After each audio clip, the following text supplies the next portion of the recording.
اکبر کمال جوگی کے یہاں پر بلی پلا کرتی تھی۔ ایک بات بتا کر کے میں اپنی تقریر کو اب ختم کرنے جا رہا ہوں۔ وہاں پر ایک بلی پلا کرتی تھی۔ ایک دن مخدوم اشرف جہانگیر سمنانی ایک کرامت بیان فرما رہے تھے، کس کی؟ سید نجم الدین کبریٰ علیہ الرحمت والرضوان کی۔ آپ فرما رہے تھے سید نجم الدین کبریٰ علیہ الرحمہ نے ایک کتے کے اوپر نظر ڈالی تھی تو اس کو ولی بنا دیا تھا۔ اللہ اکبر۔ جب یہ کرامت آپ کی بیان ہوئی تب آپ کے ایک خلیفہ تھے جن کا نام رفیع الدین تھا، ان کے دل میں یہ خیال پیدا ہوا، اب اس وقت ایسا کون اللہ کا ولی ہوگا کہ جو ایک جانور کو بھی اللہ کا بندہ، اللہ کا نیک بنا دے۔ اللہ اکبر۔ جب دل میں یہ بات آئی تب مخدوم اشرف جہانگیر سمنانی نے مسکرا کے فرمایا اس وقت بھی ایسے اللہ کے نیک بندے موجود ہیں۔ اللہ اکبر۔ آپ وظیفہ پڑھ رہے تھے، وہاں کمال جوگی کے یہاں پر تھے، وہاں ایک بلی رہا کرتی تھی اور وہ بلی چاروں طرف آپ کے گھوم رہی تھی۔ اللہ اکبر۔ وہ بلی کے اوپر جب آپ نے اپنی نظر ڈالی تو اس بلی کے اندر اتنا کمال آ جاتا ہے، اتنا کمال آ جاتا ہے کہ وہ بلی آپ کی خانقاہ شریف میں آپ کے ساتھ رہتی تھی۔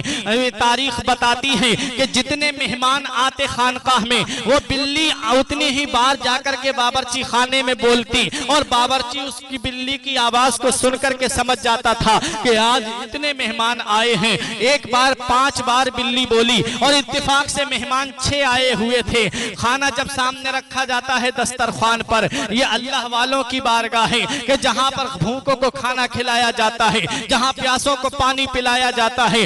آج بھی بہت ساری خانقاہوں میں آپ کو لنگر ملے گا اور ایک بار بلی عادت کے مطابق بولی، لیکن جب کھانا لنگر خانے میں سے لے جا کر کے جب دسترخوان پہ رکھا جاتا ہے تب وہاں پر مہمان زیادہ نظر آتے ہیں، وہاں پر زیادہ مہمان مل جاتے ہیں۔ ایک مہمان زیادہ تھا۔ اللہ اکبر۔ مخدوم اشرف جہانگیر سمنانی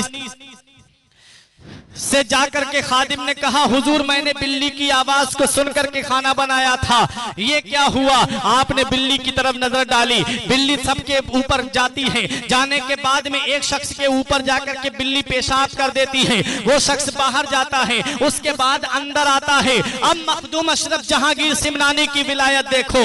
آپ نے فرمایا تو مسلمان نہیں ہے؟ اس نے کہا ہاں آقا میں مسلمان نہیں ہوں۔ مخدوم اشرف جہانگیر سمنانی فرماتے ہیں میری بلی صحیح جانتی تھی۔ اس نے کہا حضور 12 سال سے میں ایسے ہی لوگوں کے پاس میں جاتا ہوں اور 12 سال سے مسلمانوں کا بھیس بنا کر کے پھر رہا ہوں۔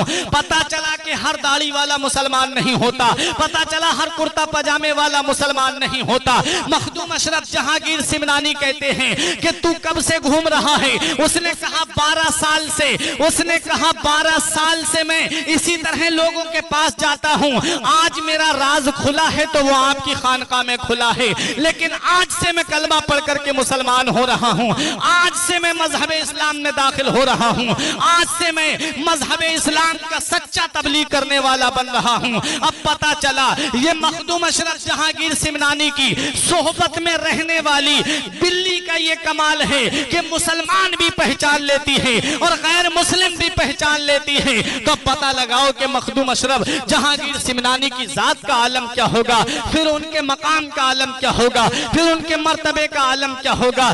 ایک دن لنگر خانے میں دودھ گرم ہو رہا تھا اور اس دودھ کی بھاپ جا کر کے کچی چھت تھی، چھت سے جا کر کے جب اس کی بھاپ لگی اس کے اندر ایک کالا سانپ رہتا تھا اور وہ کالا سانپ اس دودھ کی دیگ میں گر جاتا ہے۔ جب اس دیگ کے اندر گر گیا اس بلی نے بہت سوچا کہ لاؤ کسی طریقے سے خادم کو بتا دیا جائے، لیکن بلی تو اپنی زبان میں بول رہی تھی۔ مخدوم اشرف جہانگیر سمنانی کا وصال ہو چکا تھا۔ اس بلی نے باورچی کے پاس جا کر کئی بار چکر لگائے، بولی، لیکن باورچی اس کی بات کا مطلب نہ سمجھ سکا، اس کی بات کا مفہوم نہ سمجھ سکا۔ اللہ اکبر۔ جب بلی نے سوچا کہ اب یہ میری بات نہیں سمجھ پا رہا ہے، تب اس بلی نے اس دیگ کے اندر چھلانگ لگا دی اور اپنی جان کو قربان کر دیا اور اس دنیا سے چلی گئی۔ جب اس دودھ کو پھینکا جاتا ہے تب اس دودھ کے اندر کالا سانپ نظر آتا ہے۔ بلی نے جان اپنی اس لیے دی تھی تاکہ یہ دودھ فقیروں میں تقسیم ہوگا، جو بھی اس دودھ کو پیے گا اس کا انتقال ہو جائے گا، جو بھی اس دودھ کو پیے گا اور وہ اس دنیا سے چلا جائے گا۔ آج کی چھوچا شریف کی سرزمین پہ جا کر کے دیکھو، سید مخدوم اشرف جہانگیر سمنانی کے روضے کے برابر میں اس بلی کا بھی مقبرہ بنایا گیا ہے۔